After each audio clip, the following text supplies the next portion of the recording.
สบายดีสบายดีจ้ะพี่น้องสบายดีสุขุสุขคนครับสวัสดีที่บ้านสวนนะคะสวัสดีตอนบ่ายโมงฮักกะแล้วเวียกพี่น้องปลูกต้นหมอกต้นไม้แล้วเป็นแล้วปลูกต้นไม้ซุ่มฉ่ำหมดแล้วจ้าสบายบันนี้ต่อน้ำโซลาร์เซลล์ขึ้นอ่างโดยตรงพอเปิดขึ้นอ่างเต็มแล้วก็เปิดลงหนองพอใดน้อยมันใส่มาได้มันบ่มีน้ำโซลาร์บันนี้สบายมีน้ำท่อใหญ่เปิดประมาณครึ่งชั่วโมงก็เต็มถังแล้วพี่น้องว่าสิไปหาอาริสไปเฮือนซอลอยก่อนจ้ะอามาลาไปเห็ดขับปุ่นเห็ดน้ำขับปุ่นอยู่นั่นไปหากินขับปุ่นก็เด้อพี่น้องเลยต้นซอนเงินซอนทองนี่กำลังงามกำลังใบมันแข็งเนาะซอนเงินซอนทองไปหาหรอกไปหาหมูหากูแบบถ่ายคลิปก่อนจ้ะพี่น้องจ้านี่จ้าบรรยากาศมื้อนี้ก็สีแดดได้ฮ้อนเด้ฮ้อนอากาศฮ้อนแห้งตอนนี้ตอนเที่ยงอย่างร้อนเลยบรรยากาศบ้านเฮาธรรมศาสตร์ต้นไม้กำลังเขียวงามนี่จ้ะ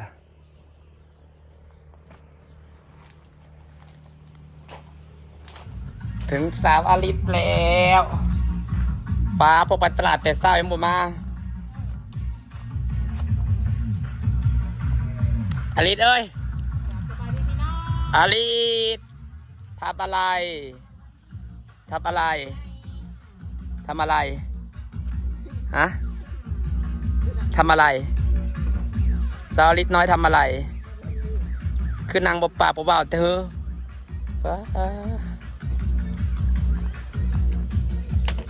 ปออีแม่ไปไหนคามดีเป็นพวกขับสุกอะ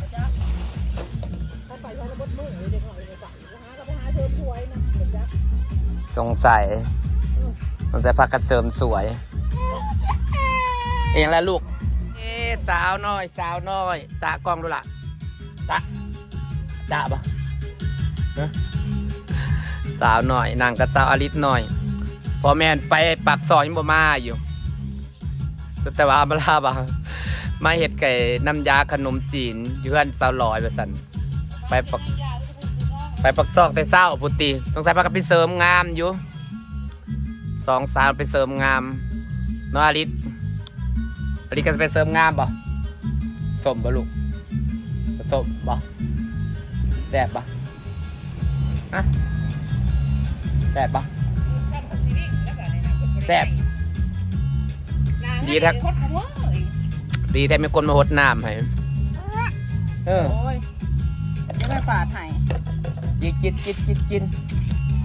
ไม่จะปาดไห้เด้อแม่ตัวยังไม่ได้มาอยู่พาไปแต่เช้าผมบอกคนนั้นเพิ่นไม่เห็นตามขับปุ้นวะนะอัมบาลาบัดสงสัยไปเสริมความงามพวกเราก็เจ้ามวนตัวปีมานั่งเล่นอาลิสจ้าปะสาวอาลิสหน่อยมาวัดนางอัมมาลานอยู่นี่แซ่บนะครับการจะได้แซ่บผมไม่ได้มาแต่ฮอดปักสองซ้ำกินยังแล้วยังมาคามบ่มียังกินกับที่บ้านข้าวเราก็แล้วปั่นหนึ่งแม่นคอยเรากินข้าวปักคามมันกินได้หลายเมื่อน้ำมาลาขึ้นไห้นะมันเป็นลายถุงพี่คอยกิน2 มื้อ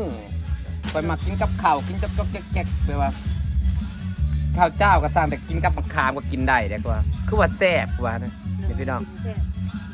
ข้าวกับมะขาม1 โอ้เมื่อนั้นใช่ไหมบอกกินตัวทีเฮือนหลังนี่สงสัยเป็นน้ำพอบ้านให้กินหอด7 โมงบ่จะกินตัวทีแท้ยำเพลขนาดอยู่ก็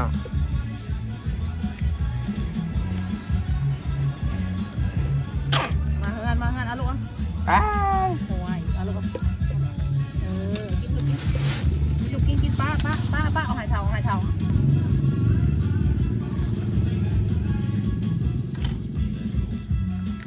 กินมะม่วงทุกแล้วลูกแซ่บเนาะรับป่ะ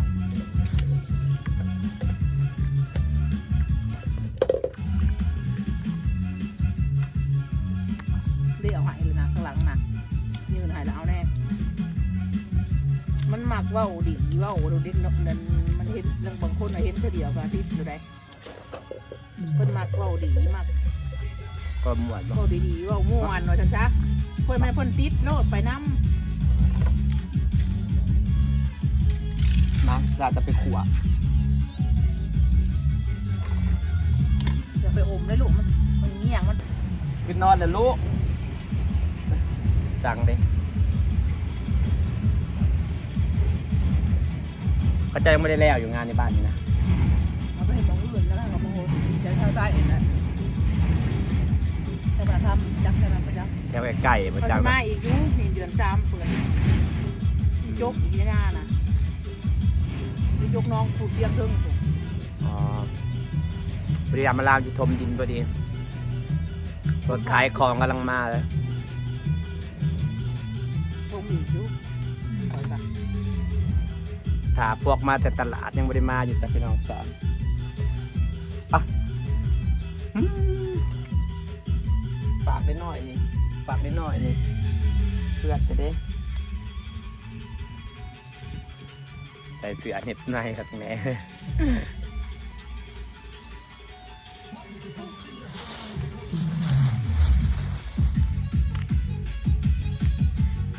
มะขามมันแบบนี้มันแสบหรือเปล่าซื่อๆมัน โอ้ยโยน แต่หวาน ำโยหมักเส้นหมักทอดเลย มันหวานออกสมๆจักหน่อยมักม่วนบ่ เต้นหรือเต้นเอ้ยเอาพ่อนั่นนี่เอาหายเลยนะทางหลังน่ะปะ เอายิ้มแล้วลูก ปะคือดีแต่ว่า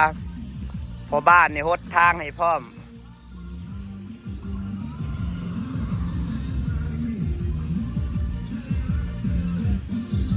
จะว่าได้หดแต่หนาหดฮอดเนี่ยก็กลับไปกลับมานะ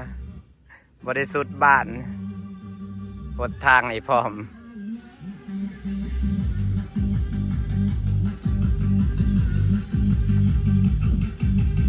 ขายบ่มันจะขายบ่อันนังถาพวกมาแต่ปักซอยบริมาอยู่พี่น้องเอ้ยซิมขนมก่อนเด้อมาซิมก่อนหมูเต้นก่อนหมูกับอลิสเป็นตาหวานใช่ไหมขนมบะลุ มันห่อนกินหุดเย็นจริงๆแซ่บ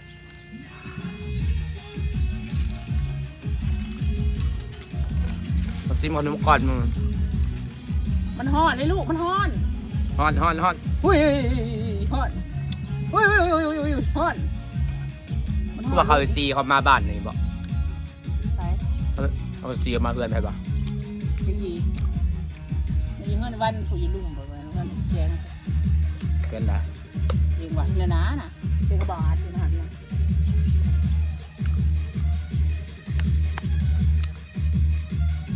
เขาอยู่ที่บ่ เดี๋ยวเห็นบอกเธอบ้างเห็นมันเอิญมาใส่บ้างหัน ยังไปเบิ่งก่อนจ้ะแล้วบาลิ แดด แซ่บเมื่อนี่คือดีถ้าพ่อบ่าวฮดอันนี้หายวะพอเธอพ่อบ่าวฮดทางหายคือดีแท้เขาบอกอาจเขากับซัสซีอยู่ใส่ปะเขามานี่อยู่ปะเปลี่ยนไปเกาะ เขาดีกันดิมีเพื่อนอันคนละภาคไทยก็เพื่อนชาวสูอยู่ค่ะเพื่อนอันเขาค่อยน่ะค่อยไอ้คุณน่ะจะมาสอนเพื่อนชาวสู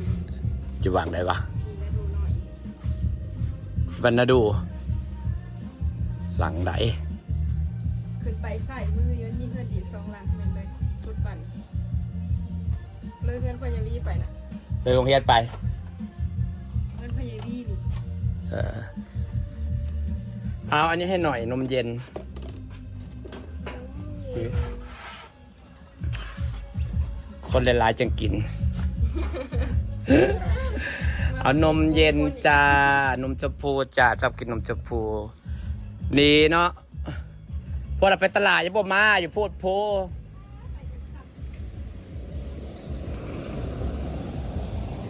ตู้เดี๋ยวนี้มันมีเบี้ยอันบ่เคยเห็นหมากมันเต็มยังเป็นเบี้ยอยู่ต้นมะกอกเคยได้ แม่เอางามันไปปลูกกันเลย เอางามมันก็ติดบ่ ตัดเอาน้ำไปจ้ะ ว่าหมักกินผักมันกินกับลาบกับก้อยแซ่บเลยพี่น้องมาซื้อน้ำห้าเจ้าแสกจ้ะมาถามอำมาลาจะอำมารายังบ่มาอยู่จ้าปลาเหรียญเขาสีก็จ้ะยังไม่เห็นมา สวยป้า นั่นแหละสงสัยไปทำสวย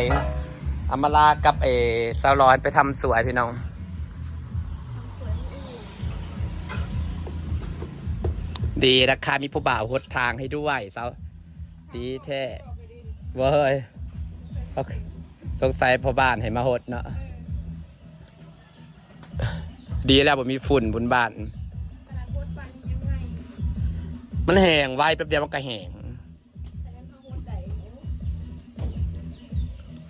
ซื้อนมชมพูกระดาษว่าได้ฮอตมือบุญได้ยินเสียงตู้ตึมๆเลยพี่น้องเอ้ย